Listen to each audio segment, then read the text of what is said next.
हज़रत शहीद मखदूम बिलाल जूं करामतूं।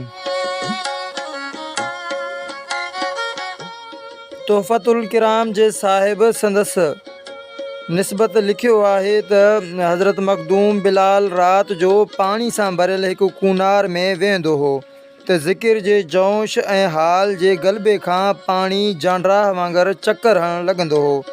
सवेर सुबुह जो ॿाहिरि निकिरी वेंदा हुआ त बि पाणी चकर ऐं जोश में हूंदो हो। जेसीं ताईं दरियाह में न हारींदा हुअसि तेसीं ताईं बस न कंदो हो।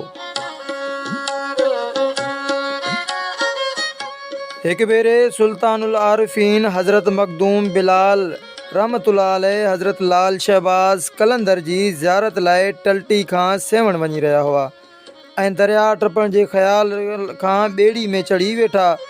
मीर बहार आदत मूजिबि गार गंद ऐं बेहूदा बकवास बकणु शुरू कयो ऐं कंहिंजी बि चवण सां बस न कयईं।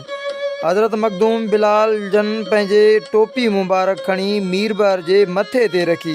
पोइ उहो मुहाणो गारिन बजा क़ुर शरीफ़ ऐं ज़िकिर पाक पढ़ंदो पियो हले। ॿेड़ी में सवार थियलनि पुछियुसि सवेर गारियूं पिए ॾिनई ऐं हींअर क़ुर शरीफ़ थो पढ़े ऐं ज़िकिर पियो करीं। तंहिं ते उन जवाबु ॾिनो त उन बुज़ुर्ग याने मखदूम बिलाल जे नूरानी निगाह जो कमाल ऐं फैज़ आहे।